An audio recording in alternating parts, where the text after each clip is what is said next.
the House please come to order?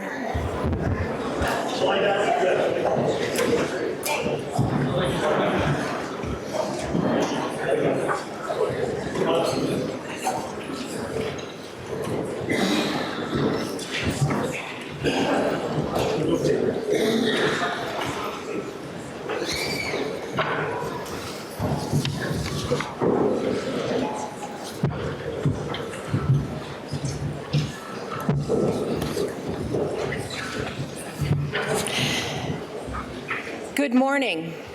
Pursuant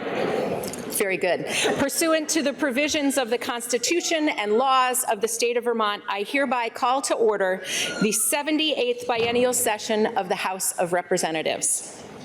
Devotional exercises this morning will be led by the Reverend Alyssa Jonk of the First Congregational Church, UCC, in Burlington. Friends, it is a unique gift to be able to stand before you on this exciting first morning. Now, there are two questions I usually ask my children when they are doing something new. The first is, how much do I love you? The answer is supposed to be so much. Now, that question might not be so relevant today. But the second is, what's the most important thing? And they're supposed to answer, be kind. Now, my 5-year-old already rolls her eyes and whines, stop! But the 2-year-old still reliably answers, no much, and be kind. I have no idea if he knows what he's saying. But to offer you some words for the beginning, I'm going to offer you a few guidelines written by Daniel Hunter that were developed from his work on global democracy advocacy, and they are to help folks stay grounded in a divided and destabilizing time. The first is trust yourself. As social trust erodes and the concept of truth becomes fuzzy, you must, each one of you, trust in yourself and your still small voice. And you must be trustworthy, not just with facts or information, but also with your emotions. The second is, may you have the courage to seek out others to trust, particularly those who don't think or vote like you. Meet with them regularly, because fear breeds distance, and distance breeds fear. May they bring you laughter, because laughter is the gift of perspective. Third, may this courage allow you the wisdom to handle your fear. We all have it. So face it, turn towards it, not away, and don't let it grow. Fourth, your path, your chosen path, by being here this morning, is to protect people and build alternatives. Time will not look favorably on us unless we build kinder and more loving systems. So that's why you're here. Stay true. And last, envision a positive future. Really take time daily to envision a positive future. Visualize it, because it gives you hope as well as strategic perspective. When all feels lost, as Hunter puts it, zoom out to the lifespan of the Green Mountains. The future is not a given. Build what you want to see, not what you fear you must. Friends, in the state of Vermont, you are political but also moral leaders. So what I offer you this morning is a blessing. May you be blessed by these guidelines. May you be blessed with each step you take today, and the next, and the next, and the next. May those steps lead you down a path where you are able to offer your best gifts. You are here because you are so trusted, and if you forget everything else to take you through these next journeys, remember the most important thing. What is it? Be kind. May it be so this day and all that follow.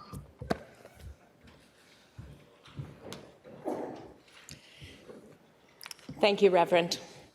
Now, would you please rise and join me in reciting the Pledge of Allegiance?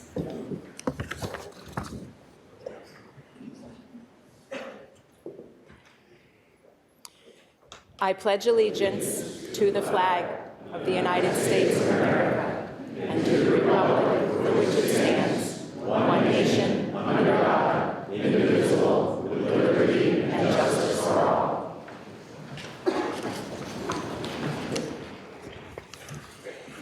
Before I call the roll of House members-elect, we must first address a resignation in House District Rutland 3. Will the clerk please read the resignation letter of Representative-elect Chris Brown of Castleton?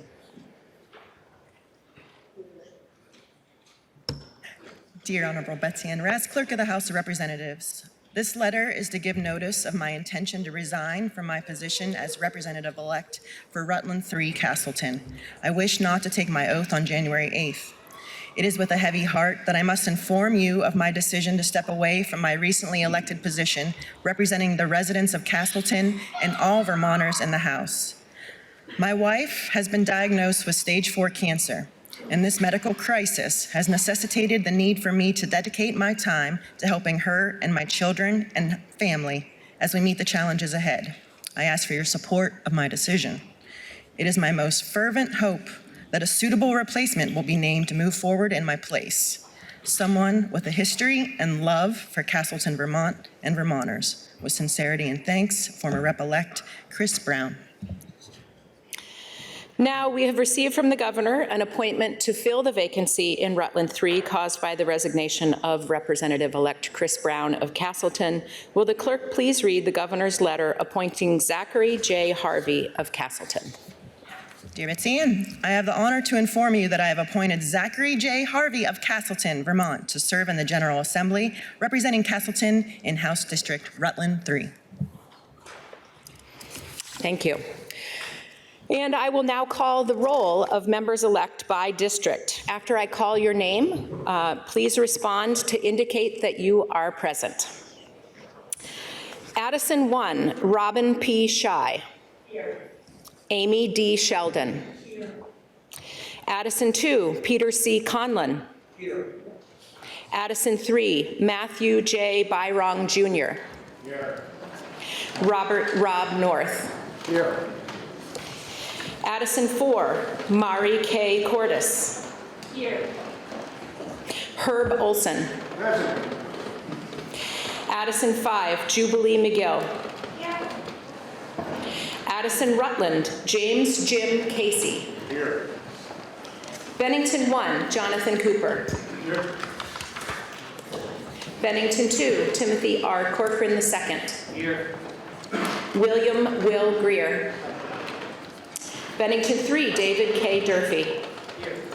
Bennington 4, Robert Hunter. Here. Bennington 4, Kathleen C. James. Here. Bennington 5, Mary A. Morrissey. Here. Michael Nigro. Here. Bennington Rutland, Sandra Sandy Pinsino. Here. Caledonia 1, Deborah Lynn Powers. Here. Caledonia 2, Michael Southworth. Here. Caledonia 3, Martha A. Marty Feltus. Here. Beth M. Quimby. Here. Caledonia Essex R. Scott Campbell. Here. Deborah Cords Dolgan. Present. Caledonia Washington, Gregory Greg Burt. Here. Chittenden 1, Jana Brown. Here. Chittenden 2, Angela Arsenault. Here. Chittenden 2 as well, Aaron Brady. Here. Chittenden 3, Edie Granning. Here. And Trevor Squirrel. Here. Chittenden 4, Phil Pouch. Here. Chittenden 5, Shay Waters Evans. Here. Chittenden 6, Kate Lally. Here. Chittenden 7, Sean Sweeney. Here. Chittenden 8, Bridget Marie Burkhart. Here. Chittenden 9, Emily Krasnow. Here. Chittenden 10, Kate Nugent. Here. Chittenden 11, Brian Minier. Here. Chittenden 12, Martin J. Lalonde. Here. Chittenden 13, Tiffany Tiff Bloomley. Here. Bram Klepner. Here. Chittenden 14, Barbara Rachelson. Here. Mary Catherine Stone. Here. Chittenden 15, Brian Chena. And Troy Hedrick. Chittenden 16, Jill L. Krawinski. Here. And Kate Logan. Here. Chittenden 17, Abby Duke. Here. Chittenden 18, Robert J. Hooper. And Carol Odie. Here. Chittenden 19, Sarah C. Sarita Austin. Here. And Wendy Critchlow. Here. Chittenden 20, Doug Bishop. And Gail Pezzo. Here. Chittenden 21, Daisy Berbecco. Here. And Chloe Tomlinson. Here. Chittenden 22, Karen N. Dolan. Here. Lori Houghton. Here. Chittenden 23, Leonora Dodge. Here. Golrang Ray Garafano. Here. Chittenden 24, Alyssa Black. Here. Chittenden 25, Brenda Steady. Here.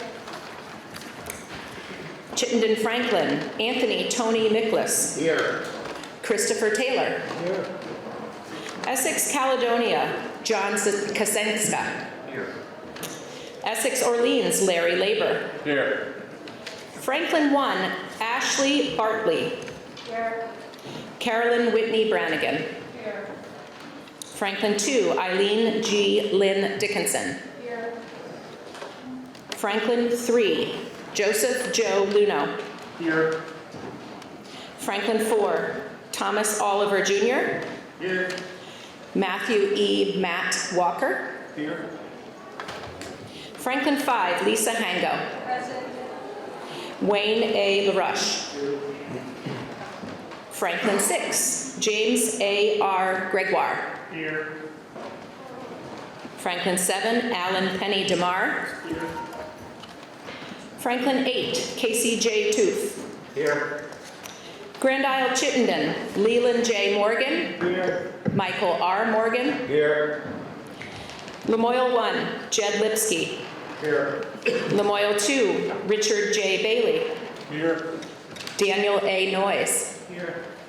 Lamoille 3, Lucy Boyden. Here. Lamoille, Washington, Saudia Lamont. Here. David W. Iacovoni. Here.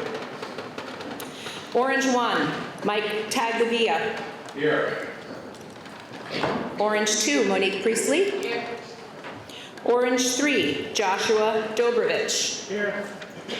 Orange Caledonia, Joseph Parsons. Here. Orange Washington Addison, Philip J. Hooper. Present. And Lawrence Larry Satkowitz. Here. Orleans 1, Richard M. Nelson. Here. Orleans 2, Woodman H. Woody Page. Here. Orleans 3, Kenneth Ken Wells. Present. Orleans 4, Leanne Harple. Here. Orleans Lamoille, Mark A. Higley. Here. Michael J. Marcotte. Here. Rutland 1, Patty A. McCoy. Present. Rutland 2, David Dave Bosch. Present. Thomas B. Burdett. Present. Rutland 3, Zachary J. Harvey. Here. Rutland 4, Christopher Howland. Here. Rutland 5, Eric McGuire. Yeah. Rutland 6, Mary E. Howard. Here. Rutland 7, Chris Keyser. Present. Rutland 8, Alicia Millay. Here. Rutland 9, Todd Nielsen. Here. Rutland 10, William P. Bill Canfield. Here. Rutland 11, James Jim Harrison. Here. Rutland Bennington, Christopher A. Chris Pritchard. Here. Rutland Windsor, Kevin C. Winter. Washington 1, Ann B. Donahue. Here. Kenneth W. Goslant. Here. Washington 2, Dara Torre. Here. Candace White. Here. Washington 3, Michael Booton. Here. Edward Teddy Wasizak. Here. Washington 4, Connor Casey. Here. Kate McCann. Here. Washington 5, Ella Chapin. Here. Washington 6, Mark B. Mahaly. Here. Washington Chittenden, Thomas S. Tom Stevens. Here. Teresa A. Wood. Here. Washington Orange, Gina M. Galfetti. Present. Francis M. Topper McFawn. Present. Wyndham 1, Zahn Eastus. Here. Wyndham 2, Laura H. Sibilia. Here. Wyndham 3, Michelle Boslin. Here. Leslie Goldman. Here. Wyndham 4, Mike Merwicki. Here. Wyndham 5, Emily J. Long. Here. Wyndham 6, Emily Karis Duncan. Here. Wyndham 7, Emily K. Kornheiser. Present. Wyndham 8, Molly Sullivan Burke. Yeah. Here. Wyndham 9, Ian Goodnow. Here. Wyndham Windsor Bennington, Christopher Morrow. Windsor 1, John L. Bartholomew. Here. Elizabeth L. C. Burrows. Here. Windsor 2, Varenus Lothrop V. L. Coffin IV. Here. Windsor 3, Alice M. Emmons. Here. Christy C. Morris. Here. Windsor 4, Heather Supernat. Here. Windsor 5, Charles A. Charlie Kimball. Here. Windsor 6, Kevin B. Coach Christie. Esme Cole. Here. Windsor Addison, Kirk White. Here. Windsor Orange 1, John K. O'Brien. Here. Windsor Orange 2, Rebecca Holcomb. James W. Jim Masland. Here. And Windsor Wyndham, Thomas F. Charlton. Present. I hereby declare that there is a quorum of the members-elect present. The first order of business this session is the House's election of a Speaker of the House, and nominations for the office of Speaker are now in order. I would ask that you hold any applause until the election of the Speaker is announced. The Chair recognizes the member from Waterbury, Representative Wood.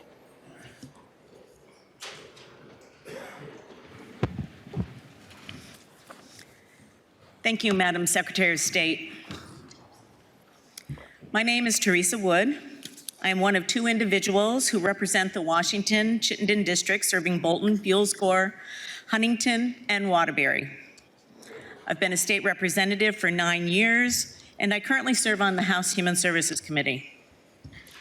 Today we are fortunate to have 2 candidates for Speaker of the House who care deeply about Vermonters and the beautiful state we all call home. However, one candidate has the experience, the knowledge, the drive, and the empathy to be our Speaker. And that person is Representative Jill Krowinski of Burlington.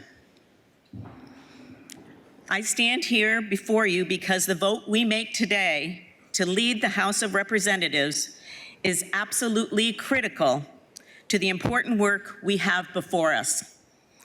Work that Vermonters are expecting and, yes, demanding of us. I'm not a particularly political person, and I believe that we all come here because we care about the people of this state, their struggles and their joys. We care about protecting the natural beauty of Vermont while we enhance an economy that will work for all of us. It is in that vein, fully understanding the importance of our decision, that I am not only honored and delighted, but excited to nominate Representative Jill Krowinski to be Speaker of the Vermont House of Representatives, because I believe she is best suited to lead this body toward the outcomes all Vermonters are expecting of us. Representative Krowinski is like every member who sits here today. She started as a freshman legislator in 2012 with the hopes and dreams that she could use her skills, her knowledge, and her drive to establish a better future for Vermont, just like all of us hope to do. Representative Kerwinski found her ways to do just that. She started with service on the Human Services Committee prior to being elected by her peers to be Majority Leader, where she served for 4 years. And as you know, Representative Kerwinski has served as Speaker of this House for the last 4 years. And during that time, Representative Kerwinski has led with dignity, a collaborative spirit, fairness, and a drive and determination to stand for and act on solving the issues that Vermonters face. There are many examples of that leadership in policymaking. One such example is Representative Kerwinski's leadership for Vermont to protect reproductive rights, leading the way through bill passage and then ultimately toward a constitutional amendment that was unanimously supported by every single town in Vermont, the towns that we all represent. Jill not only leads by values, but she is also pragmatic in understanding the journey important policy might need to take. She is skilled at building support and working across the aisle to enact key policies that will help Vermonters. Jill also keenly understands that passing a state budget that reflects Vermonters' values is paramount. But being a good leader is not easy. Tough decisions are not always popular decisions. For example, I've seen Representative Kerwinski make the tough decisions to save our public pension system. Decisions that were not popular with many stakeholders at the time. But those decisions set the state on a path to keep its obligations to these important workforces and to do it within the state's budget. And she also knows that the current healthcare and education systems are not sustainable as they currently exist. And yes, Representative Kerwinski is prepared to roll up her sleeves, work collaboratively, and move towards identifying solutions for these issues and many more. I know that there are some who believe that the only way to make change and respond to the messages that Vermonters have sent to us is to change leadership. I disagree. The hallmark of a good leader is one that learns from their mistakes, one that listens to feedback, and one that is ready to make change. Representative Kerwinski has listened to your feedback. She understands what Vermonters are expecting, and she is poised to make change where necessary and to bolster our success as a legislature in meeting the expectations of Vermonters. Representative Kerwinski understands the challenges we face today. She has been through tumultuous times and has been a leader to bring people together. In the last several months, she is the candidate who traveled up and down this great state, visiting all 14 counties to hear the voices of your constituents. Those voices, along with all of your voices, are the ones that she carries with her as we face the challenges ahead. These challenges can sometimes seem daunting, and they can be, and they will be.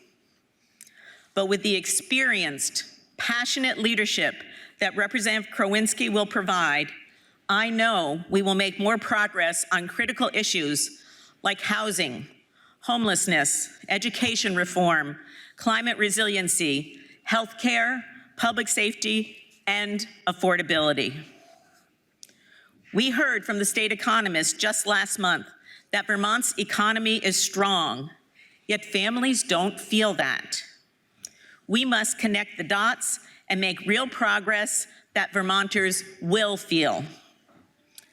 I have complete confidence that Representative Jill Kerwinski is the leader the full House needs to move Vermont ahead.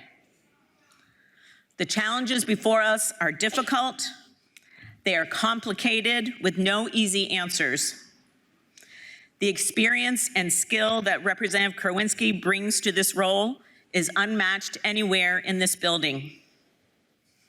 Yes, Representative Krawinski is committed to working with the governor, with the Senate, with all parties to make progress on these issues. But make no mistake, she will also know when and how to push to do what is right for Vermonters when that is necessary. Representative Krawinski is not flamboyant, but don't mistake that demeanor for lack of enthusiasm and drive. Nothing, and I mean absolutely nothing, could be further from the truth. The stakes are high, and what I do know is that if we stand today with the thoughtful, deliberate, calm, and compassionate leadership we have in Representative Jill Krawinski, Vermont will be a better place when we adjourn in May.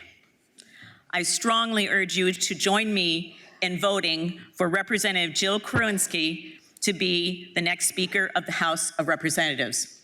Thank you. The member from Waterbury has nominated Jill Krawinski of Burlington for the office of Speaker. Is there a second to this nomination?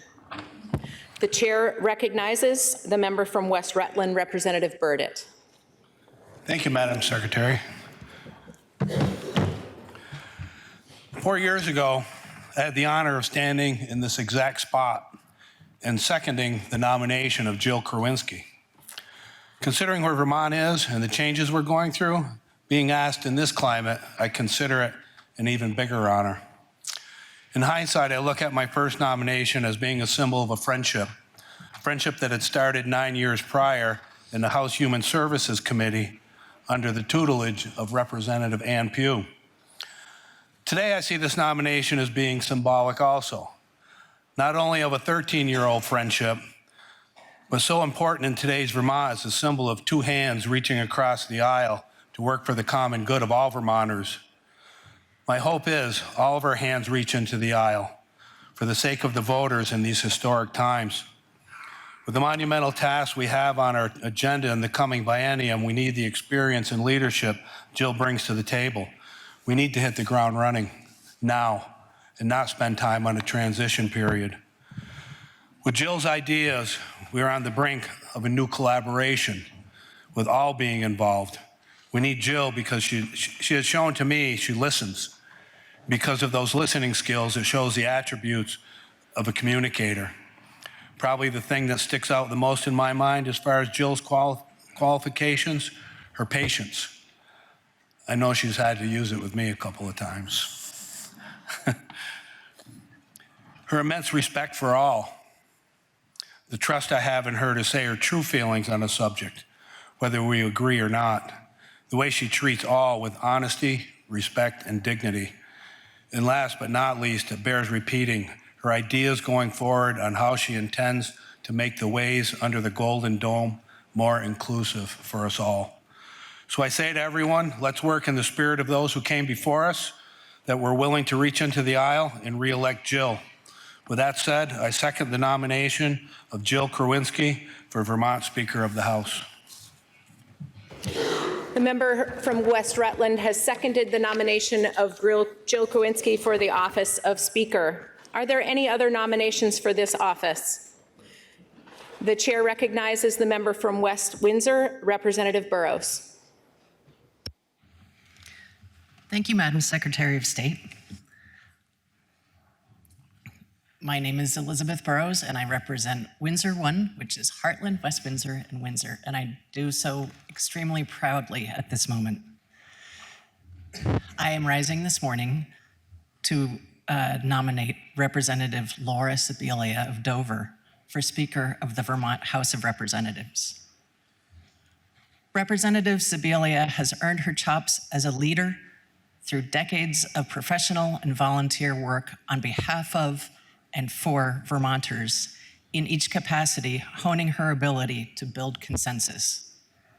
Abundant evidence of Laura's ability to lead people to coalesce around a subject can easily be found in her work co-chairing the rural caucus, and in shoring up public education. Her collaborative leadership is achieved through transparency. Laura is passionate, but also thorough, ethical, reasoned, and puts Vermonters above all else, including politics, while leading others to do the same. And that's what she is doing right this minute. She is showing us right here, right now, in this fantastically important moment, the courage to stand up for diversity of thought and transparency, for the importance of each thread that each representative brings to weave into the fabric of our good governance. This is not a power thing. This campaign is the result of many legislators and electorates recognizing the need for change, and one person with the courage and competence in leadership, process, and ethics to create a vision for that change that she has inspired others with. We have an extraordinary chance here to create a House of Representatives that relies on every member's gifts, on the fact that diversity of thought brings about better decisions. We have a chance to say that we absolutely choose transparency, communication, and inclusion. Colleagues, we are at a moment. Today, we have the opportunity to create gestalt that works to act on its vast potential to evolve into a better, stronger legislative body with expansive capacity to get work done for Vermonters. Political parties will exist. Power dynamics within and among those parties still exist. But there must be a way to also use our shared will in collective work for the sake of all Vermonters. We have some very strong voices in this House. We also have some voices that must be heard but have not been. They are just as important. They represent lived experience, expertise, insights, checks on who is being left out. I trust Representative Sibilia to ensure the creation of a collaborative, meaningful, and transparent environment that includes all voices. Collaboration, it's what Vermonters have asked of us, and it's an exciting prospect, but one that requires of each of us the authentic courage to act on that hope and trust in the change Representative Sibilia is offering here and can bring about. That courage is what this biennium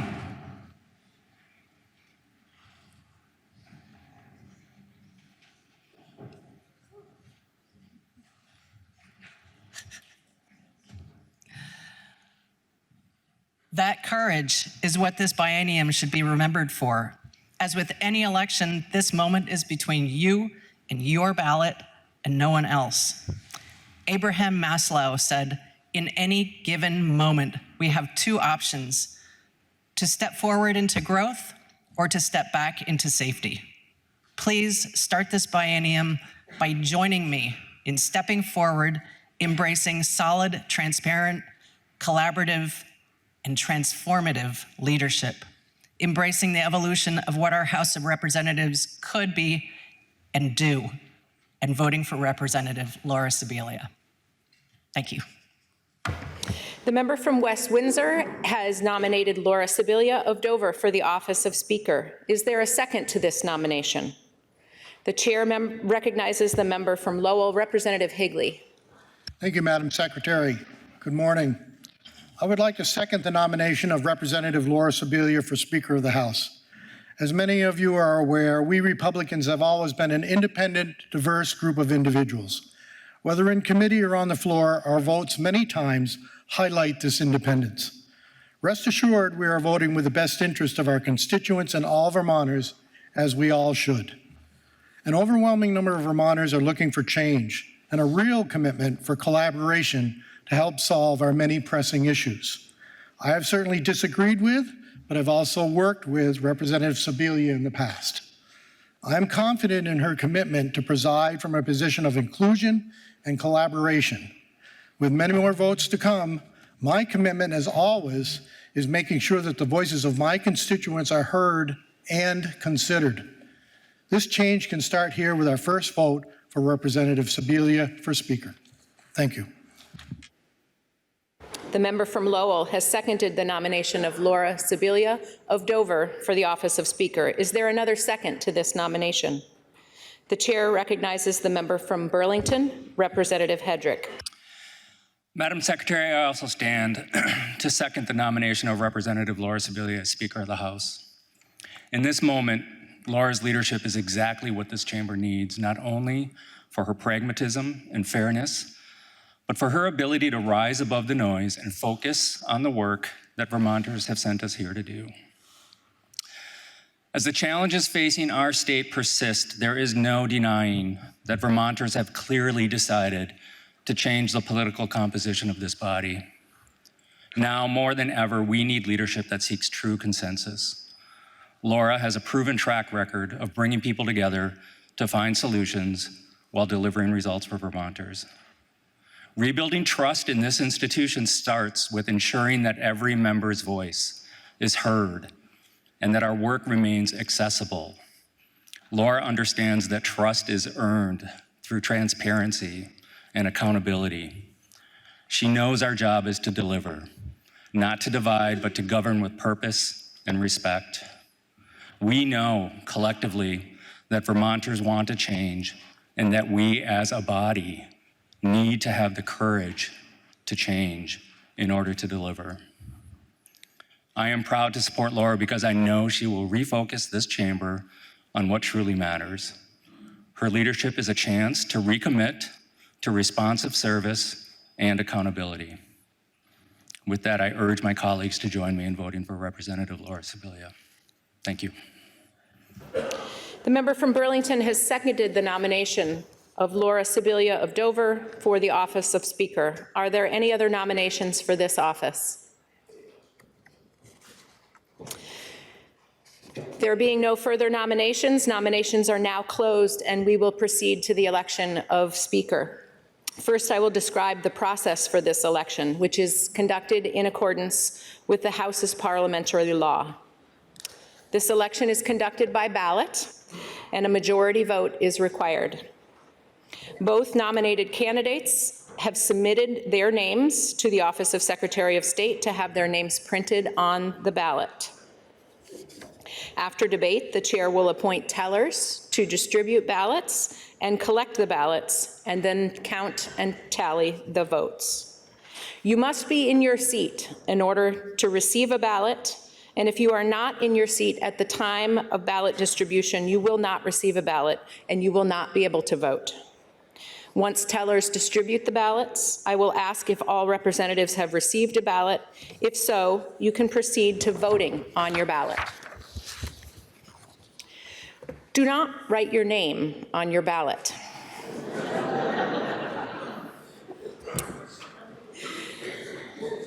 Please note also that blank ballots are not counted as a vote cast.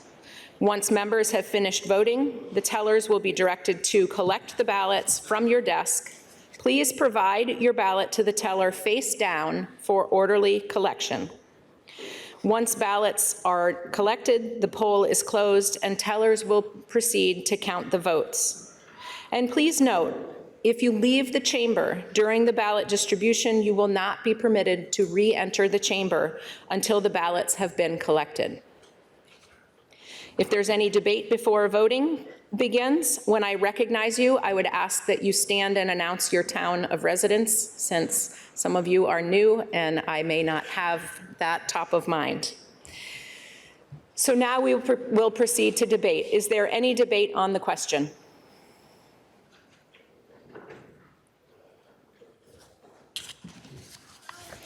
Member from Tunbridge?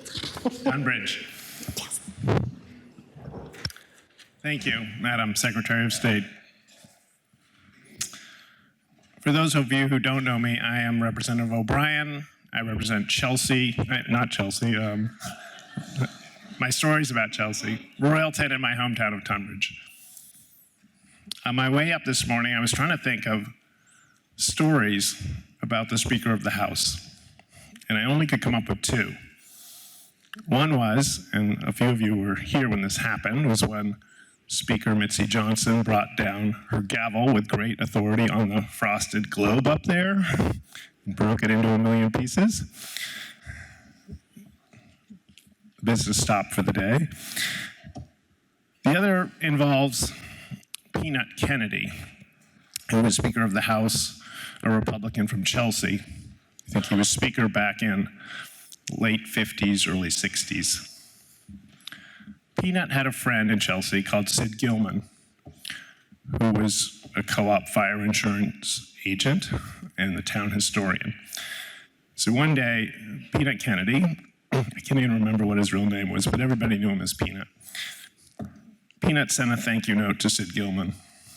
And he wrote the note, put it in an envelope, just wrote the word Sid on it, put a stamp on it, and mailed it in Chelsea. Probably in the in-town only box when post offices had such a thing. It got to Sid. Not to be outdone, Sid wrote back, thank you for your thank you note. He licked a stamp, put it on the envelope, and then proceeded to draw a peanut on the envelope. So the peanut envelope with a stamp on it got to Peanut Kennedy. I tell the story apropos of nothing, except it points out how Speaker of the House is kind of an anonymous position.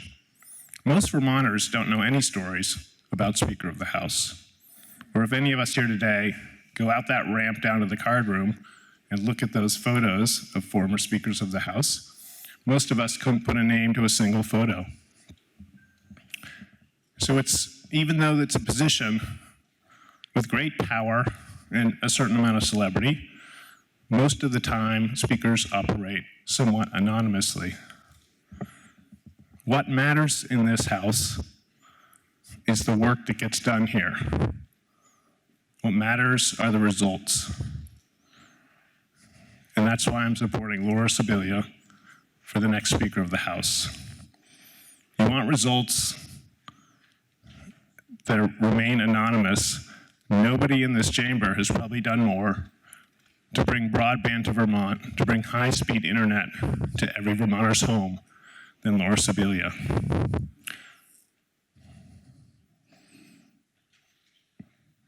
The Speaker also needs to understand the context of how bills work here. That you often hear this phrase, you need 76 majority in this House, 16 majority in the Senate, and 1 to pass a bill. So last year, to my mind, one of the best bills coming out of this House was a data privacy bill. Due diligence was done by the lead sponsor, a member from Bradford. Brilliant work. It was vetted in House Commerce, chaired by a Republican, member from Coventry. It passed here with overwhelming bipartisan support. The governor vetoed it. It came back here, passed again, and then the Senate did not override the veto. But that's the kind of bill that I get excited about. When this bill clearly was a victory for Vermont, and I think when it didn't get passed, it was a victory for lobbyists and a loss for Vermonters. But I think the Speaker has to understand that more happens here than just what happens in this room. There's a governor and there's a Senate, and you have to work with them. I think the Speaker also has to recognize dissent. As one of the 3 co-chairs of the Rural Caucus, Representative Sibilia has worked with, there's a Democrat, there's a Republican, and there's an independent, Representative Sibilia. Just that alone, I think, accepts that there's dissent, that there are differences to begin with. But what they were looking for, what they accept, is that there's common ground. And I think this body has to find that common ground this session. Too often, in my 6 years here, I feel when a bill passes, there's sort of this feeling of, yes, score one for the Democrats. Or if the governor vetoes the bill and it doesn't become law, there's a yes, score one for the Republicans. Today, let's score one for Vermont and all Vermonters. Let's elect Laura Sibilia, the next Speaker of the House. Thank you. Is there any further debate? Representative from South Burlington. Madam Secretary, my name is Martin Malone, representative from South Burlington. So this is going to be a very tough session. You know, we're faced with challenges in education, public safety, housing, healthcare, among others.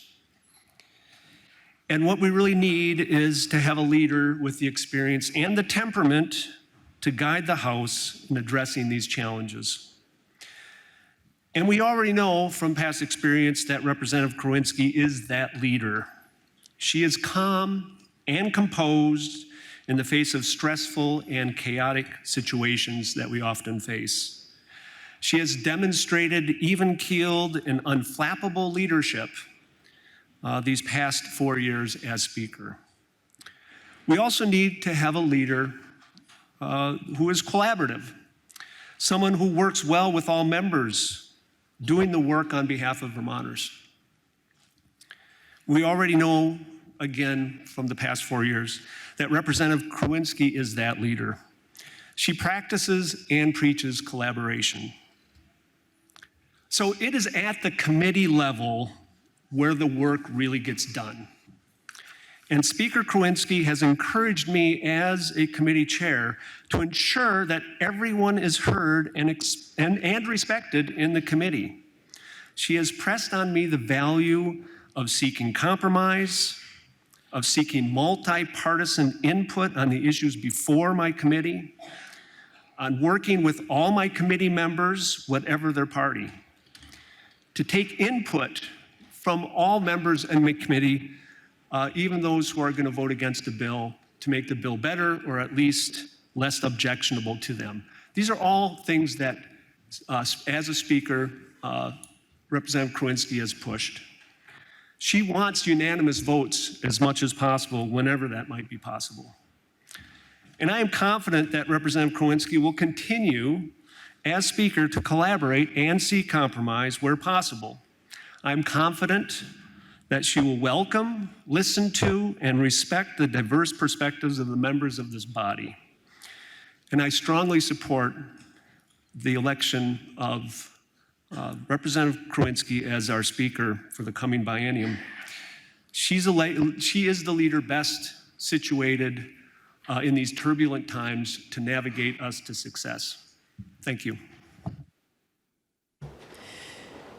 Is there any further debate on the question?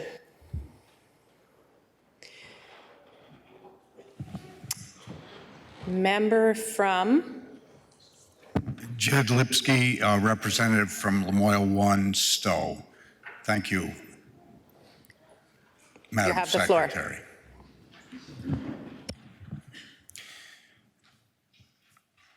Yeah, we're faced with a very critical vote, and the two candidates that have been nominated and seconded both share very admirable qualities, particularly kindness and leadership skills. So I'm standing now as someone, I'm a representative from a rural community. I've made a living working in the woods as a logger for 6 decades. I've raised a family, educated that family, helped educate them, served my community in many leadership roles. But just being a rural, having such a rural life and occupation doesn't mean I'm not worldly. I've been in continents all over the world, not just in forests, but doing humanitarian and conservation work. But my heart and soul is in the rural communities, many of which have been underrepresented in this body. The biggest honor of my life, outside of raising a family, has been serving in the House with many of you, where I served one biennium. I identify as an independent, so by definition, I'm not part of a caucus or a party. When I first registered to vote in Bonneville, Vermont in 1968, after taking the loyalty oath to the state of Vermont from the town clerk, Ida Coleman, I registered as an independent.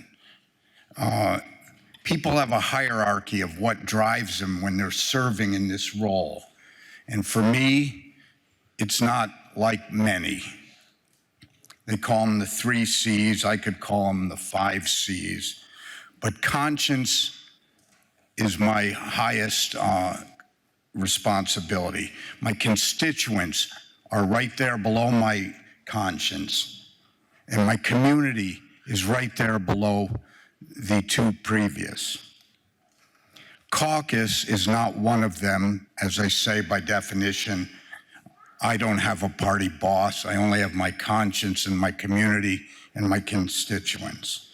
I have served for the last biennium, very active on the tripartisan rural caucus, and I valued very much the mentorship that Laura Sibilia treated me with, as well as all of the other interests so strongly represented in that valuable caucus. Also served on the National Guard and Veteran Affairs Caucus. But other than that, I didn't have input from party bosses or influences, and quite frankly, it was very liberating.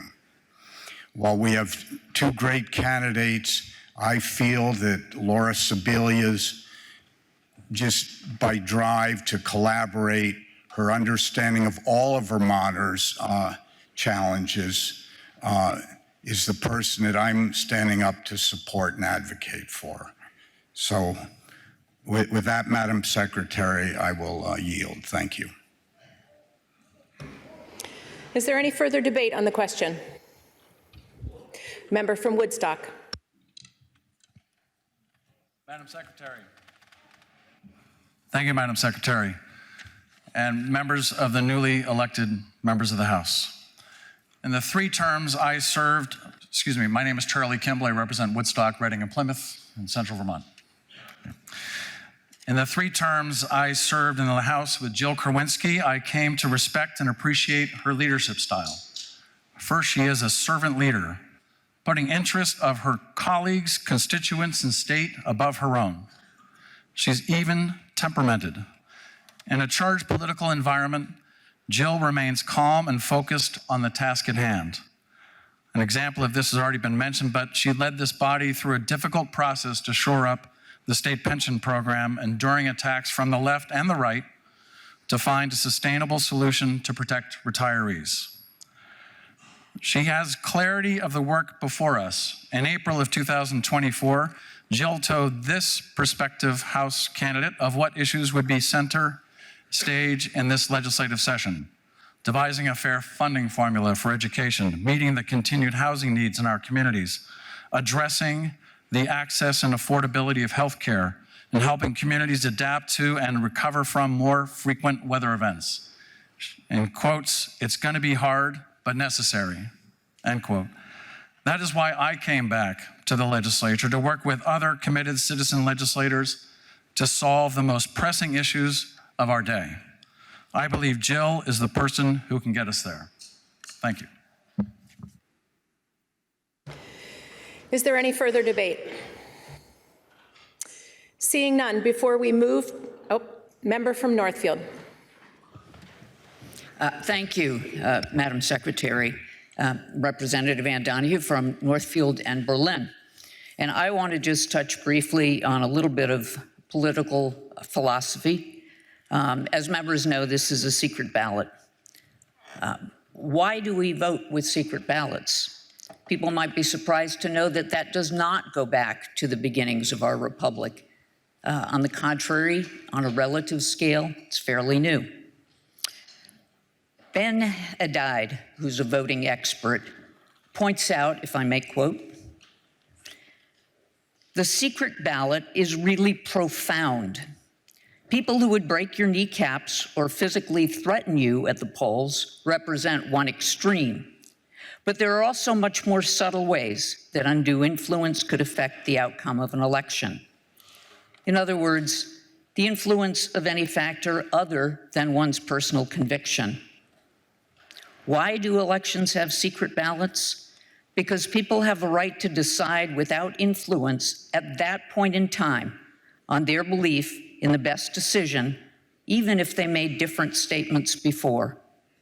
As commentators have pointed out, there are often social pressures at play when someone's asked to ensure someone about a decision. Some people may be embarrassed about a position among one's families or friends, or they don't want to tell someone to their face, "I haven't decided yet," or "I don't want to share my personal choice."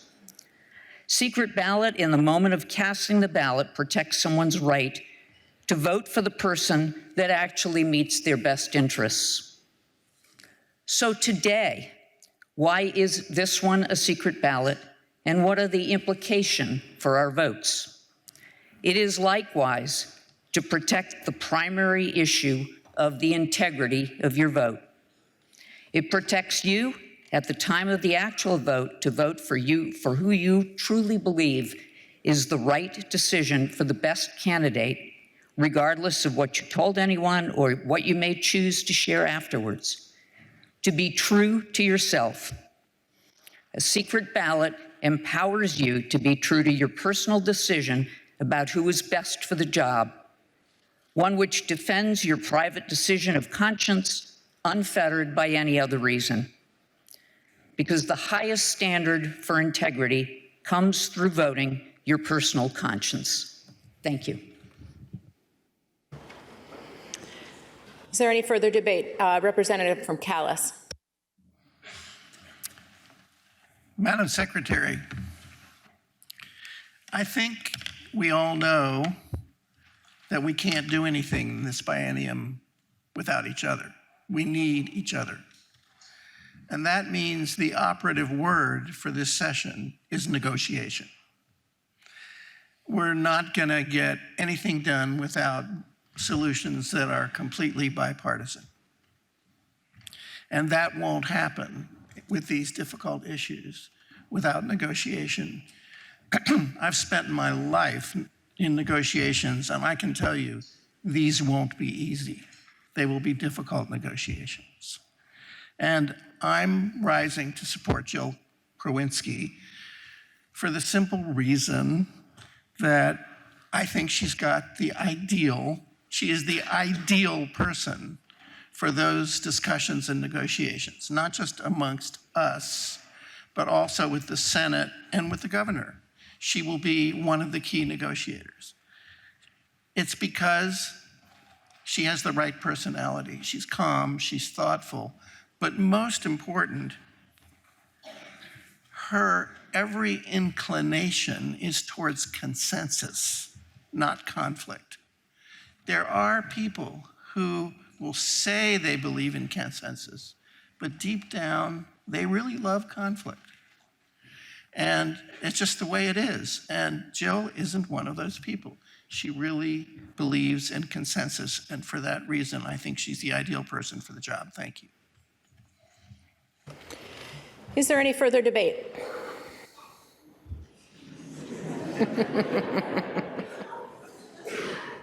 Member from Springfield. Thank you, Madam Secretary. Good to see you again. Members that are returning probably don't recognize me sitting over here because I don't get up and speak often for debates. I'm a listener. I like to observe and listen before I make a judgment on whether it's a bill or a resolution that we're voting on. But I rise today to support Representative Krawinski for Speaker of the House. I have found her to be open door policy. I found her to be accessible. She has visited my community and listened to me on behalf of my constituents and our constituents who are present. She listened to our needs and takes that back as she is formulating the plans for going forward. I found her to be accessible and genuinely concerned for events that are happening in Windsor 3. Oh, Christy Morris, by the way, Windsor 3, Springfield, and North Springfield. I've been a member of the select board in Springfield for 17 years, 13 years of that as chair. For those of you that are chairs of your school boards, your select boards, your city councils, et cetera, planning commissions, it goes on and on and on. And that work is very much appreciated.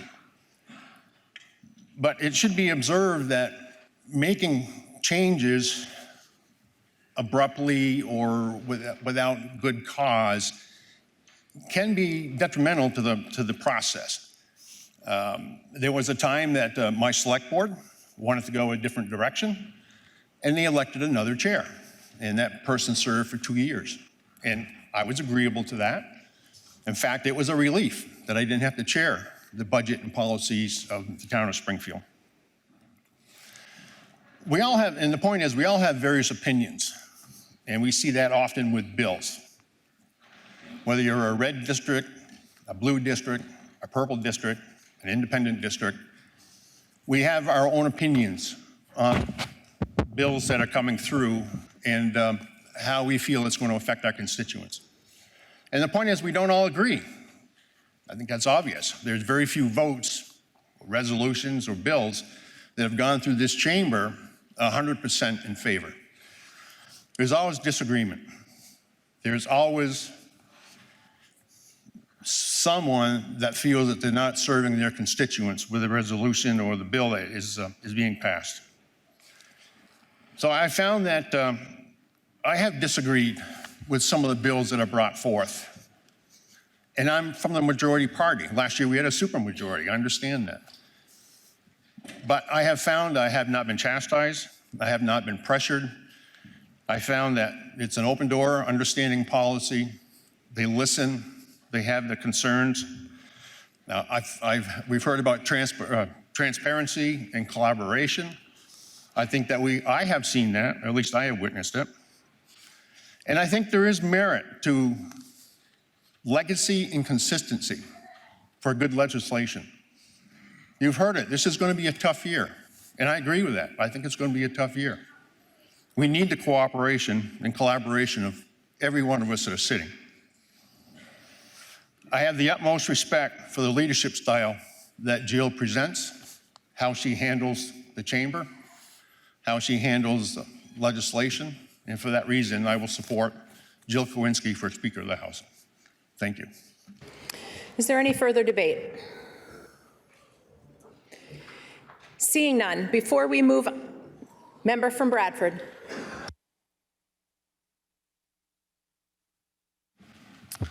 Madam Secretary, my name is Monique Priestley, and I represent the towns of Bradford, Fairleigh, and West Fairleigh. If I had to choose just one word to describe the climate of the past summer, it would be anger. My constituents, regardless of party affiliation, have repeatedly expressed frustration, sadness, and above all, a deep plead for change.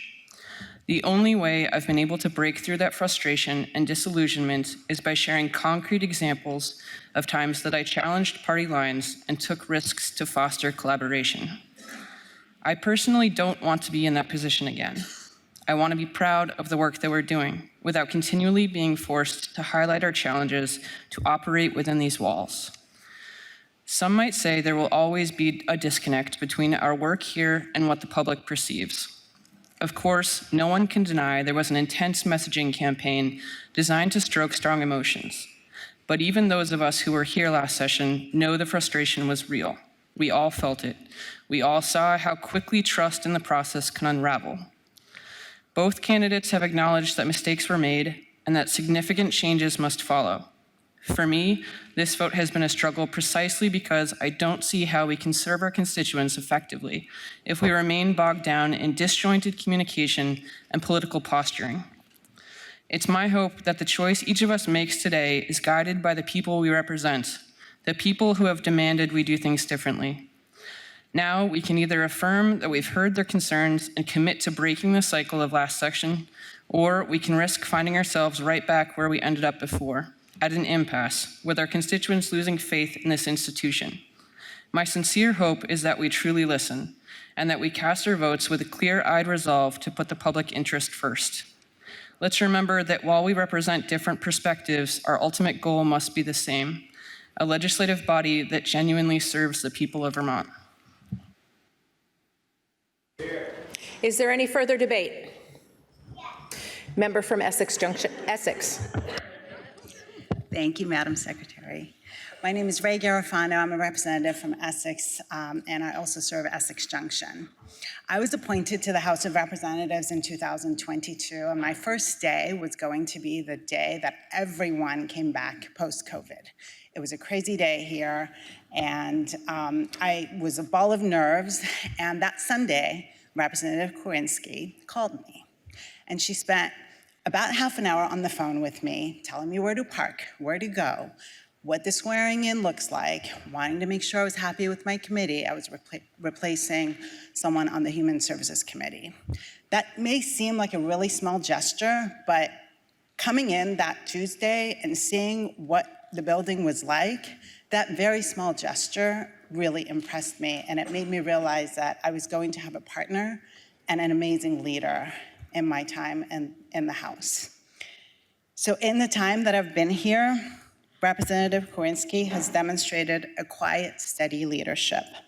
She's thoughtful, she's collaborative, and she's open-minded. She listens to all perspectives. She always wants to know how she can be helpful and what she can do to make sure that we are all successful. She has a keen ability to unite diverse voices, and this is the type of leadership that we need to serve us, deal with the really tremendous challenges that we face. I hope you'll join me in supporting Representative Jill Kowinski. Is there any further debate?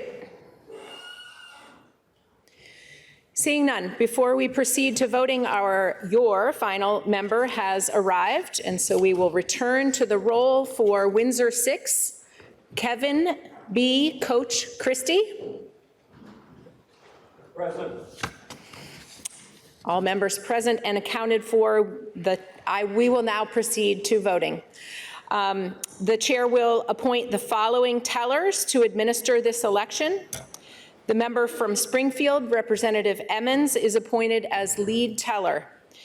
The remaining 6 tellers are the member from Burlington, Representative Chena, the member from Berkshire, Representative Hango, the member from Bennington, Representative Nigro, the member from Linden, Representative Quimby, the member from Milton, Representative Taylor, and the member from Moortown, Representative Torre. Will the tellers please convene at the main table and proceed to administer their duties?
members kindly take their seats?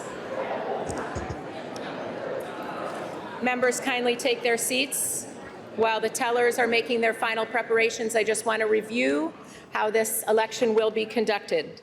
You must be in your seat to receive a ballot. If you are not in your seat at the time of ballot distribution, you will not receive a ballot and you will not be able to vote.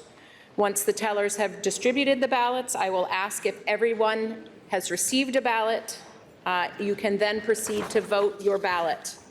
Please do not write your name on the ballot unless, of course, you wish to write yourself in as a candidate for speaker. Otherwise, don't mark any names on your ballot. Please note that blank ballots are not counted as a vote cast. And once every member has finished voting, we will ask the tellers to collect the ballots. For ease of collection and counting, please do not fold your ballot. Please turn your ballot face down and put it on your desk until the tellers return to collect your ballot. And it looks like our tellers are poised and ready, so please begin.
I would ask the members to please maintain decorum.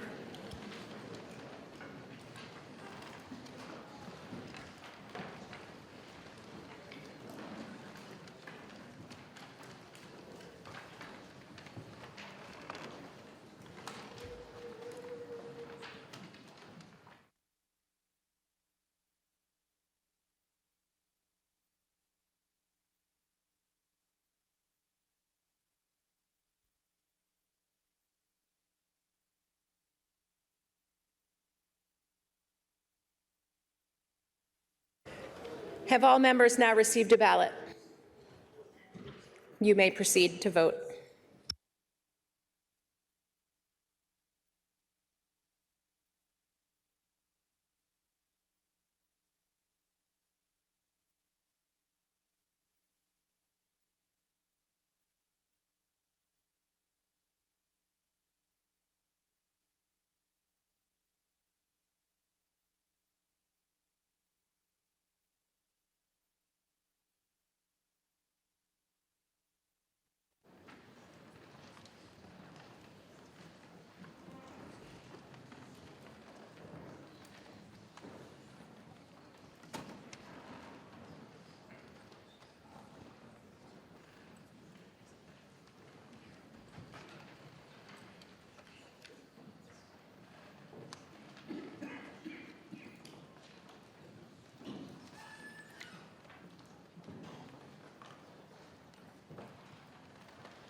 Are members ready to have their ballots collected? Okay, again, I would ask you to return your ballot to your teller unfolded face down for ease of counting. Tellers, please collect the ballots.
All right, seeing that the ballots have been collected, I would ask members to remain in their seats so that the tellers can hear themselves. The acoustics in this room make it very difficult for the center table to communicate if there's a lot of chatter going on.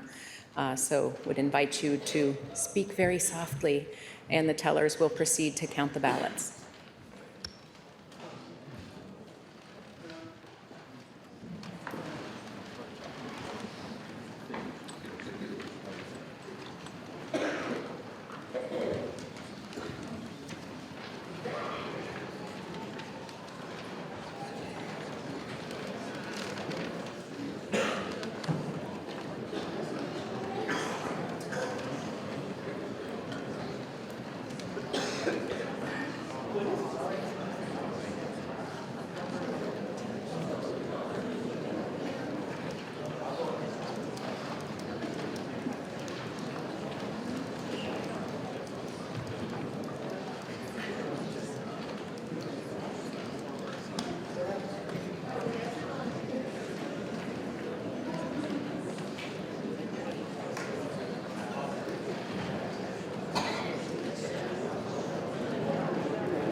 It feels like the first day of school.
Please listen to the results of your vote.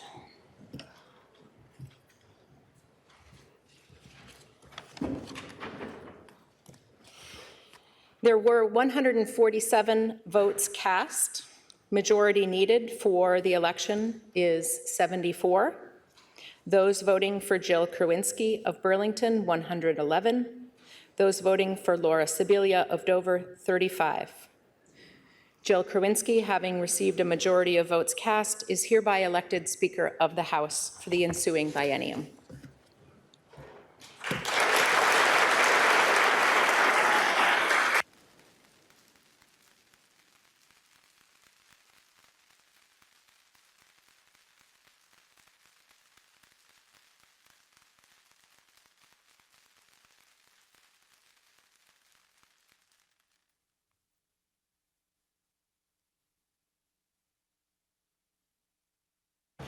I now designate the following 6 members as a committee to wait upon the Speaker-elect, inform her of her election, and conduct her to the bar of the House to receive the oath of office. The member from Essex Junction, Representative Houghton. The member from Poultney, Representative McCoy. The member from Burlington, Representative Logan. The member from Woodstock, Representative Kimball. The member from Coventry, Representative Marcotte. And the member from Middlebury, Representative Schy. Would the members of the committee please meet in the well of the House and proceed?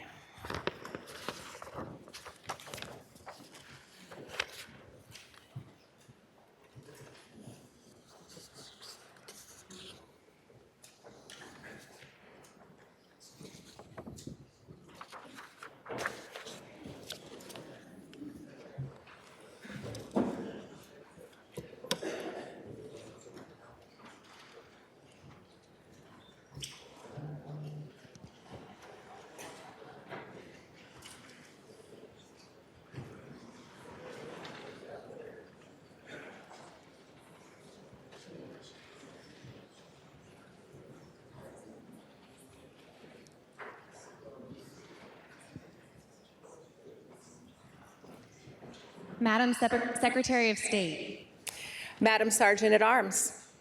Madam Secretary, may I present to you the member from Essex Junction, the member from Poultney, the member from Burlington, the member from Woodstock, the member from Coventry, and the member from Middlebury, as the committee to conduct the Speaker-elect to the bar of the House to receive the oath of office. Members of the committee, please escort the Speaker-elect to the bar of the House.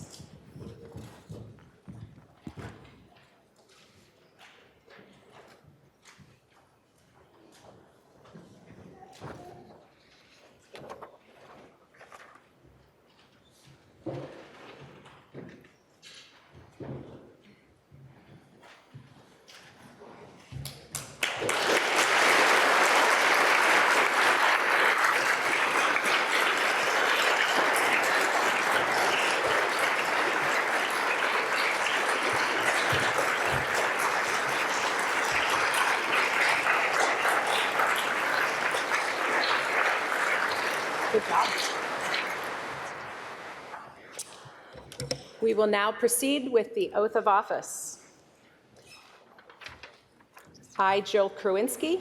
I, Jill Krawinski, Do solemnly affirm do solemnly affirm that as a member of this assembly, that as a member of this assembly, I will not propose or assent I will not oppose or assent to any bill, vote, or resolution to any bill, vote, or resolution which shall appear to me injurious to the people, which shall appear to me injurious to the people, nor do nor consent nor do nor consent to any act or thing whatever to any act of thing whatever that shall have a tendency to lessen or abridge their rights and privileges. That shall have a tendency that you have a tendency to lessen or abridge their rights or privileges, as declared by the Constitution of this state. But will in all things conduct myself as a faithful, honest representative and guardian of the people according to the best of my judgment and ability, according to the best of my judgment and ability, under the pains and penalties of perjury. under the pains and penalties of perjury. I do solemnly affirm I do solemnly affirm that I will be true and faithful to the state of Vermont, that I will be true and faithful to the state of Vermont, and that I will not directly or indirectly and that I will not directly or indirectly do any act or thing injurious to the Constitution do any act or thing injurious to the Constitution or the government thereof, or the government thereof, under pains and penalties of perjury. under pains and penalties of perjury. I do solemnly affirm I do solemnly affirm that I did not, at the time of my election to this body, that I did not at the time of my election to this body, and that I do not now, and that I do not now hold any office of profit or trust under the authority of Congress. hold any office or trust Under the authority under the authority of Congress. of Congress, Under the pains and penalties of perjury. under the pains and penalties of perjury. I do further solemnly swear I do further solemnly swear that I will support the Constitution of the United States that I will support the Constitution of the United States under the pains and penalties of perjury. under the pains and penalties of perjury. Congratulations. Thank you. Great job. I know. You got this. We're all standing for you.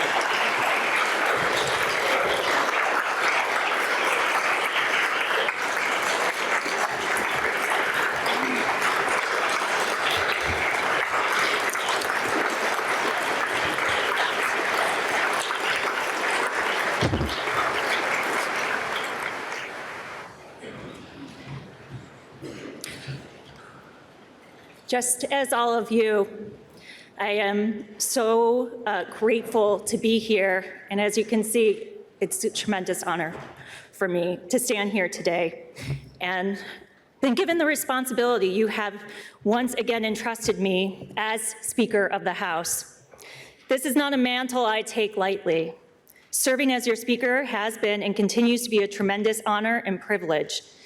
And while I have served in this role for 2 bienniums, no legislature is ever the same, and each session presents its own set of challenges and opportunities. Today, on the first day of the 78th biennium, I pledge to approach this work with renewed dedication, perseverance for a better tomorrow, and steadfast belief that together we can meet the challenges ahead. To members, both new and returning, public service is just not only an honor, it is a calling to gather in this chamber as Vermonters have for generations, sitting shoulder to shoulder with the shared responsibility to make decisions that will shape the future of Vermont. We come here from every corner of the state, each of us as unique as the communities we represent. Here, today, we bring our experiences, the voices we represent to the issues before us. Collaboration is essential in this moment. We must show up.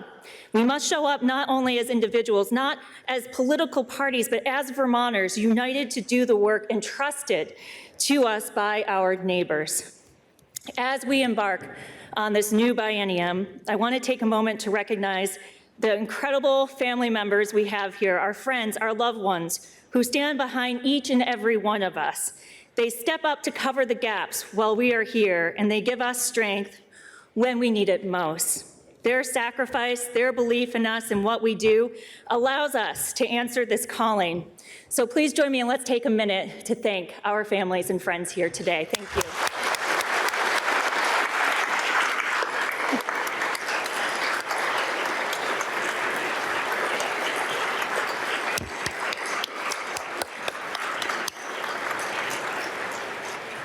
And thankfully, we are not alone in this work. The legislative staff are the unsung heroes of the State House. Their tireless effort makes it possible for us to navigate the twists and the turns of the journey ahead of us. Their dedication allows us to meet the great responsibility before us with confidence. So please join me in thanking our incredible staff here in the building.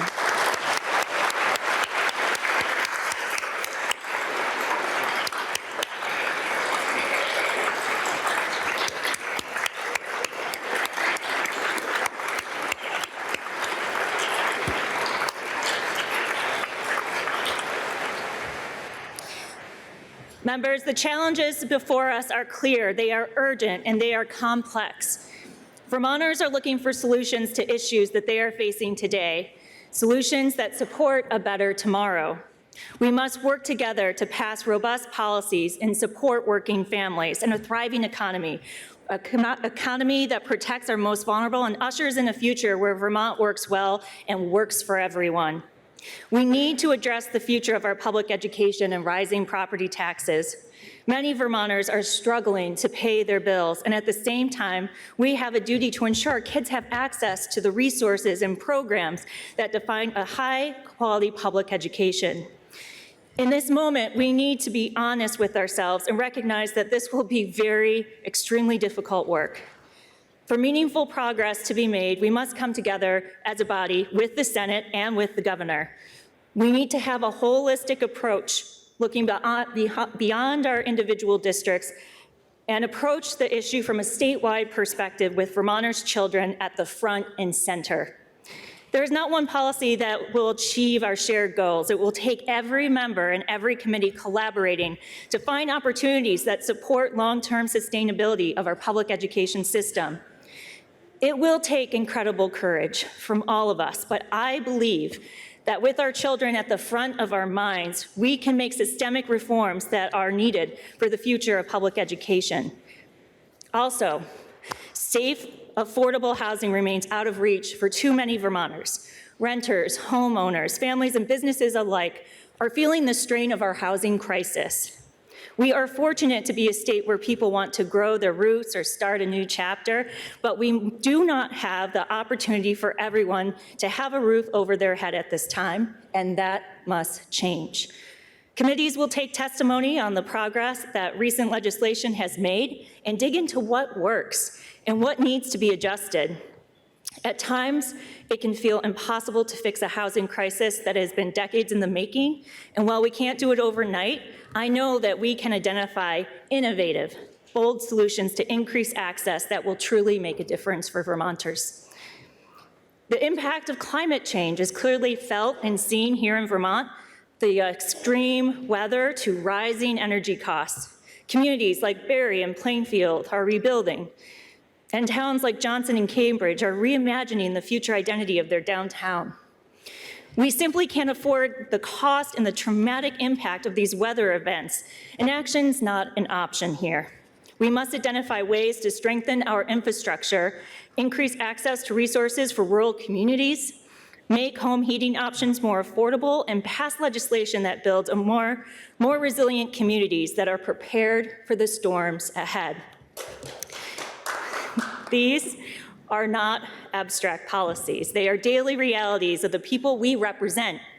Putting food on the table, having a warm, affordable place to live, giving children the quality education they deserve, assessing healthcare services they need. These are the challenges facing Vermonters every day. With the passing of President Jimmy Carter, the nation has been reflecting on his life and his legacy of public service. Nearly 50 years ago, President Carter remarked, "The experience of democracy is like the experience of life itself, always changing. Infinite in its variety, sometimes turbulent, and all the more valuable for having been tested in adversity." And while that was said a half a century ago, it still remains true today. Our democracy is not easy. It's dynamic, changing, constantly evolving. But in these moments of adversity, it's important to value what comes clear. This session, as we face some of the greatest challenges Vermonters have asked us to address, we must lean into the turbulence and embrace the work together ahead. As I have said time and time again, everyone here, all of you, have a seat at the table. As much as I know we are here to solve problems, and I also know that we don't have all the answers yet, but that's why I'm pulling up a chair just like each and every one of you. I want to hear your ideas, hear your perspectives, your hopes for what we can achieve together. It will take all of us here in this moment. And I'm looking forward to doing that work and working hard with our leaders, Representative Houghton, Representative McCoy, and Representative Logan. Let's listen to each other, appreciate our differences, and come together to chart the best path forward. Let's rise to the occasion and move forward with purpose and determination. Now let's get to work. Thank you.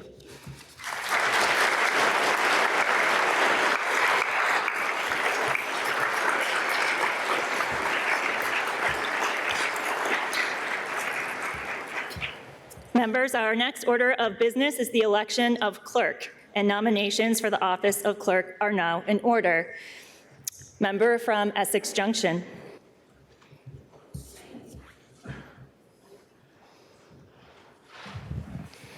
I am honored and thrilled to nominate Betsy Ann Rask of Barrytown as clerk of the House.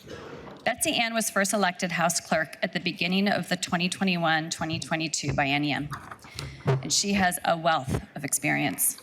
She is a 2005 graduate of Vermont Law School and began her legal career as second assistant clerk for the 2006-2008 sessions. She says it was that position that inspired her deep commitment to the legislative branch.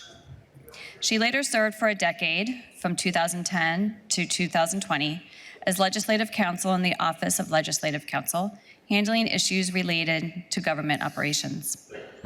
Betsy Ann has developed an expertise in Vermont's governmental structure and will confirm that all three branches are equal, but of course, this one is her favorite. When she was first elected clerk, the House was still operating completely remotely due to the pandemic.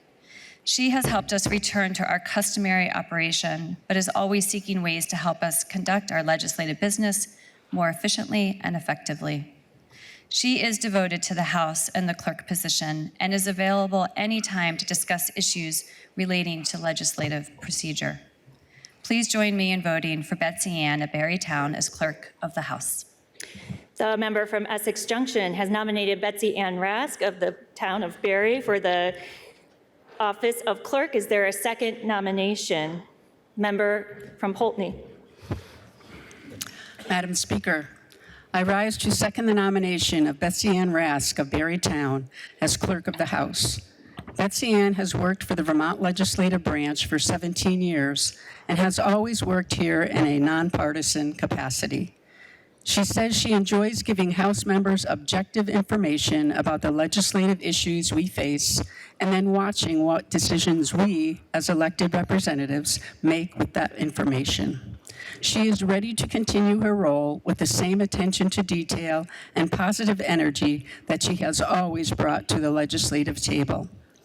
You may not know this, but before she started law school, she was a country music DJ in the Ohio, Pennsylvania, and West Virginia tri-state area, playing tunes as Betsy Wild West.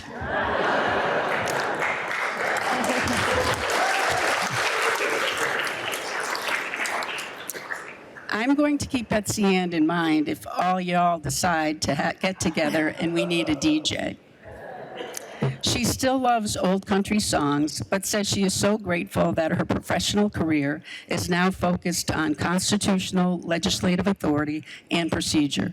Please join me in voting for Betsy Ann Rask of Barrytown as our clerk of the House. The member from Poultney has seconded the nomination of Betsy Ann Rask of Barrytown for the office of clerk. Are there any other nominations for this office?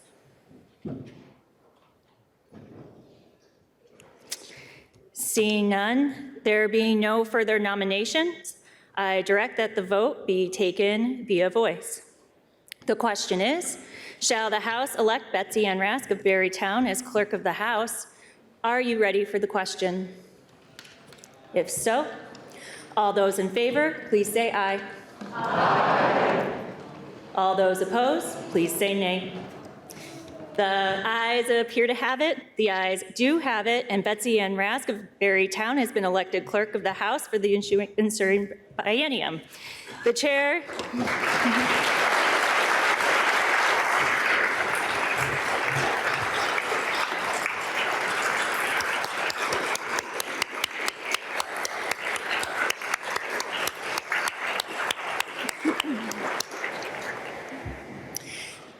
The chair now designates the following four members as a committee to wait upon the clerk-elect clerk-elect, inform her of her election, and conduct her to the bar of the House to receive the oath of office. The member from Essex Junction, Representative Dolan. The member from Barnard, Representative Supernant. The member from St. Albans Town, Representative Tooth. And the member from Burlington, Representative Hedrick. Members of the committee, will you please meet in the well of the House and proceed to perform your duties.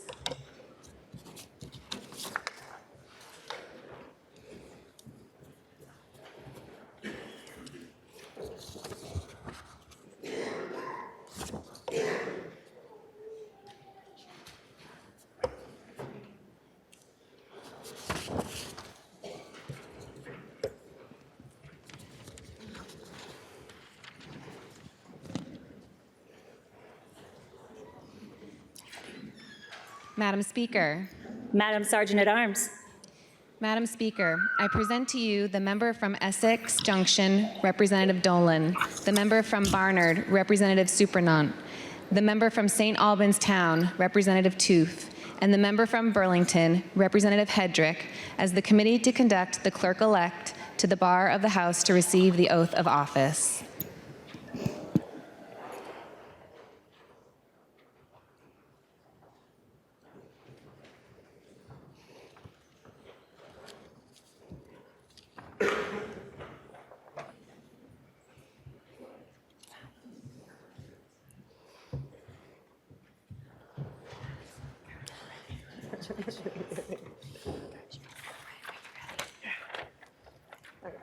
I, and say your name, I, Betsy Ann Rask, do solemnly affirm do solemnly affirm that I will be true and faithful to the state of Vermont, that I will be true and faithful to the state of Vermont, and that I will not directly or indirectly and that I will not directly or indirectly do any act or thing injurious to the Constitution or government thereof, do any act or thing injurious to the Constitution or the government thereof, under the pains and penalties of perjury. under the pains and penalties of perjury.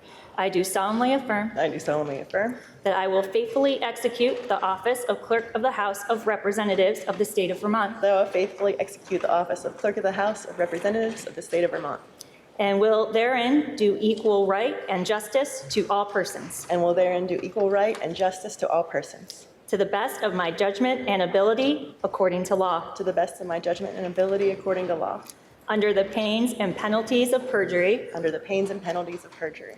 I do solemnly affirm I do solemnly affirm that I will support the Constitution of the United States that I will support the Constitution of the United States under the pains and penalties of perjury. under the pains and penalties of perjury. Congratulations, Thank Madam you. Clerk. Thank you, Madam Secretary.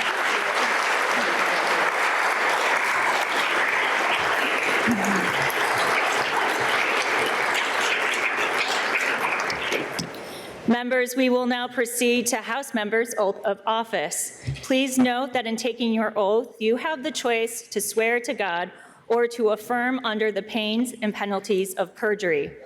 And please also remember that all members are required to sign the written oath of office that is at your desk and return that signed copy to the clerk's office. Our second assistant clerk will accept your signed forms here in the chamber once we recess this morning. Otherwise, please drop off your signed copy at the clerk's office before you leave here today. Now, members-elect, please rise to receive the oath of office from our clerk.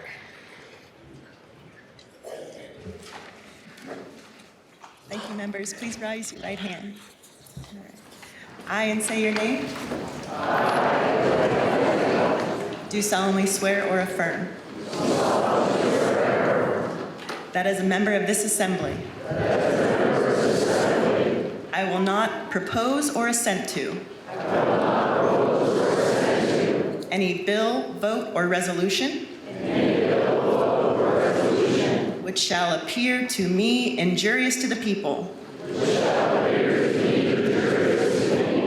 nor do nor consent to any act or thing whatever that shall have a tendency to lessen or abridge their rights and privileges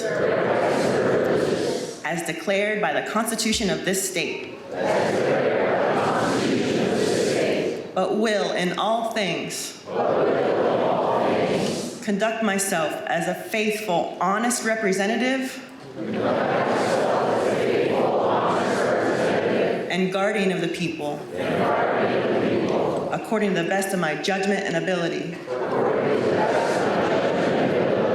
If an oath, so help me God, or if an affirmation under the pains and penalties of perjury. I do solemnly swear or affirm that I'll be true and faithful to the state of Vermont, and that I will not, directly or indirectly, do any act or thing injurious to the Constitution or government thereof. If an oath, so help me God, or if an affirmation under the pains and penalties of perjury. I do solemnly swear or affirm that I did not, at the time of my election to this body, and that I do not now,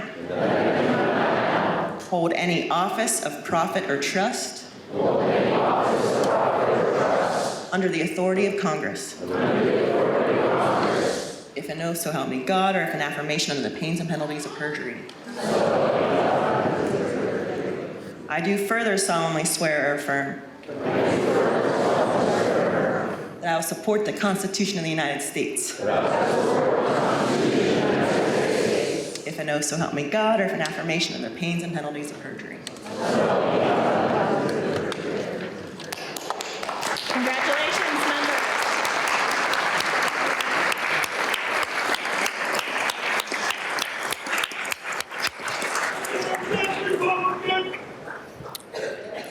Members, will the House please come to order? Will the House please come to order? Members, kindly take their seats. We have received the clerk's letter appointing the House Clerk's office. Will the clerk please read the appointment letter? Madam Speaker, I have the honor of informing you and the members of the House that I have appointed Nigel Hicks Tibbles of Northfield as First Assistant Clerk, Courtney Record of Williamstown as Second Assistant Clerk, Teresa Utton-German of Barrytown as Journal Clerk, Christine Dittmeyer of Plainfield as Clerk Associate on a leave of absence, and Jeannie Lowell of Montpelier as Interim Clerk Associate. At this time, will the assistant clerks please rise to receive the oath of office administered by the clerk?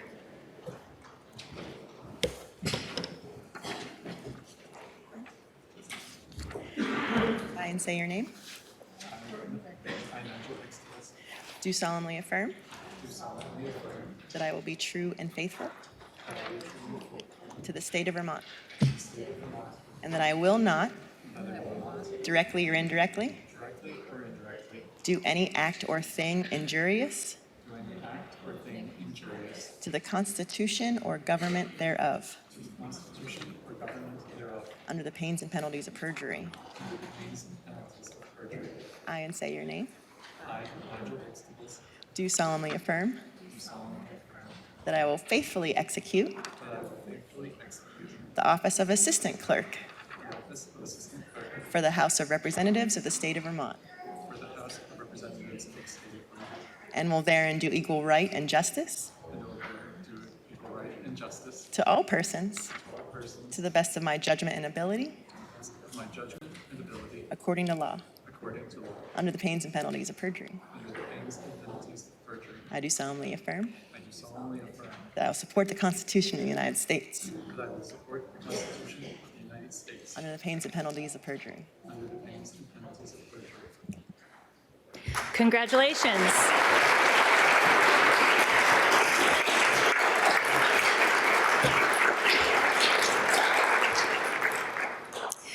Now the House is ready to do business, and we have our customary organizing House resolutions to take up at this time.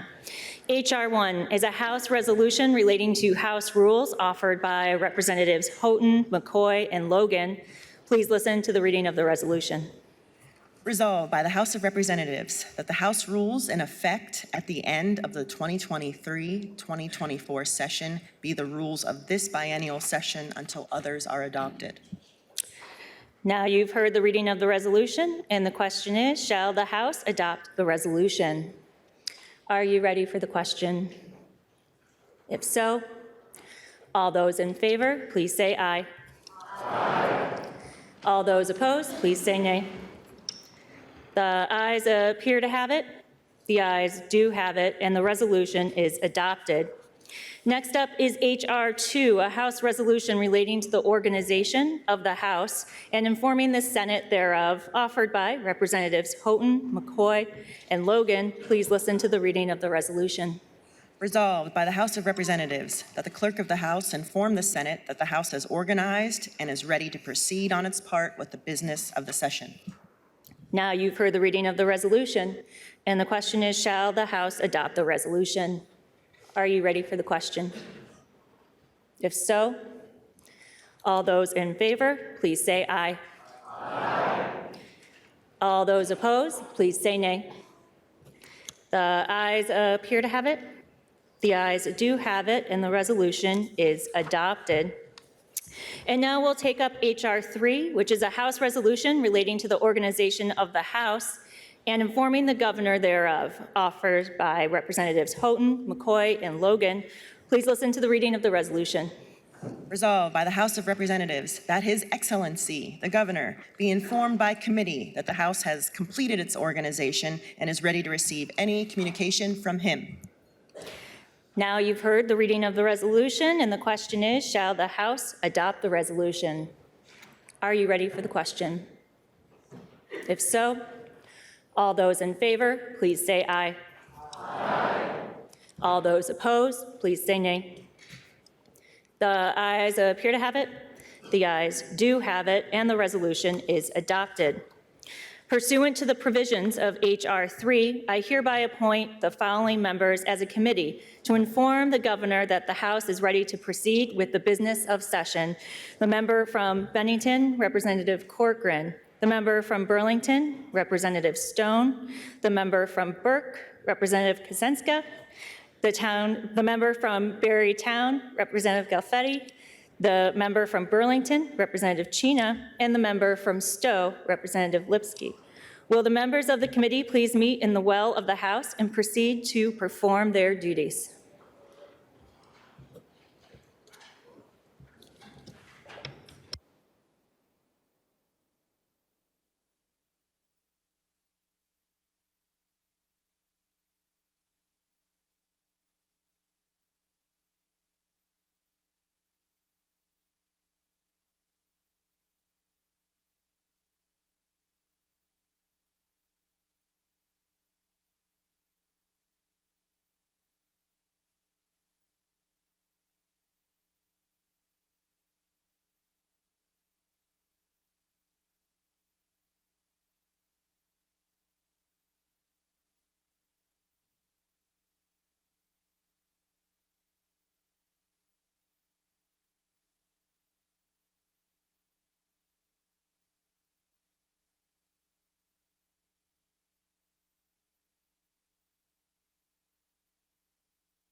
The committee advises that the members have informed the governor of the House's reorganization.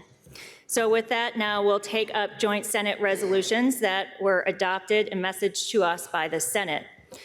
The first is JRS 1, a joint resolution relating to joint rules offered by Senator Baruth. Please listen to the reading of the resolution.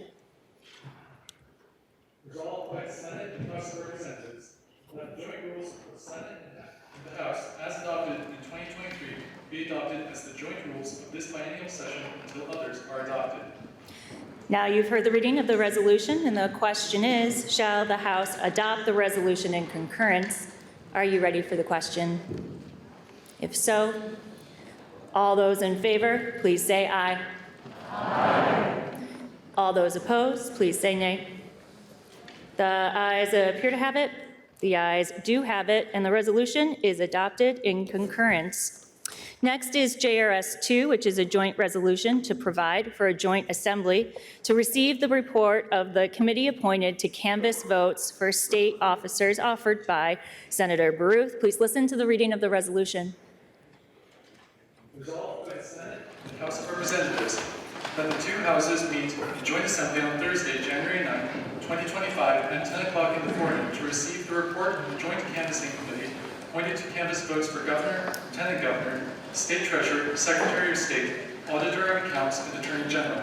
And if it shall be declared by said committee that there had been no election by the voters of any of said state officers, then to proceed forthwith to elect such officers as have not been elected by the voters.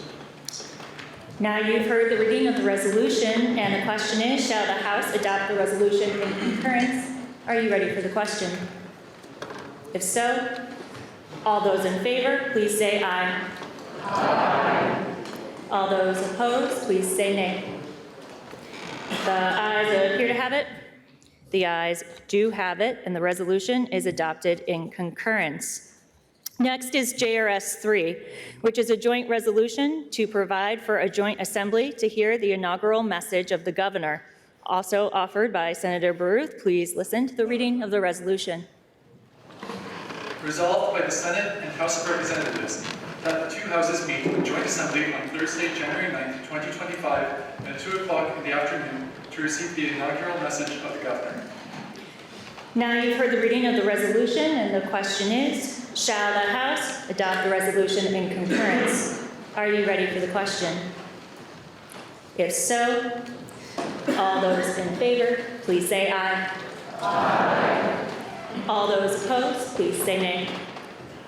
The ayes appear to have it. The ayes do have it, and the resolution is adopted in concurrence. Finally is JRS 4, a joint resolution relating to town meeting adjournment offered by Senator Baruth. Please listen to the reading of the resolution. Resolved by the Senate and House of Representatives that when the two houses adjourn on Friday, February 28, 2025, or Saturday, March 1st, 2025, agreed to meet again no later than Tuesday, March 11th, 2025. Now you've heard the reading of the resolution, and the question is, shall the House adopt the resolution in concurrence? Are you ready for the question? If so, all those in favor, please say aye. Aye. All those opposed, please say nay. The ayes appear to have it. The ayes do have it, and the resolution is adopted in concurrence. Next, the chair announces the following members who were elected to their respective caucus to serve on the Committee on House Rules pursuant to House Rule 25. The member from Essex Junction, Representative Houghton. The member from Essex Junction, Representative Dolan. The member from Heartland, Representative Bartholomew. The member from Poultney, Representative McCoy. The member from St. Albans Town, Representative Tooth. And the member from Linden, Representative Feltis. Pursuant to Rule 25, the chair designates Representative Houghton of Essex Junction as the vice chair. Members, this completes the business of our morning. Before we recess, the chair has several announcements. There will be a meeting of House Rules today at 12:45 in the House Speaker's office. And please remember to sign and return your oath of office to the clerk's office by the end of the day. Also, on each desk in the House, members have ethics disclosure forms required by House Rule 90B. Members have until the 10th legislative day of the session to complete and return your form to the clerk. These will be posted on the House webpage, so please be sure to print your name on the front page and sign your name on the back. Members, when we return this afternoon, we will begin with the House seating ceremony. When you enter the chamber, members of the 2023-24 biennium can go to their selected seats. All other members can select an available seat, and we'll begin the seating ceremony pursuant to House Rule 5. With that said, the House will stand in recess until the fall of the gavel at 1:30 p.m.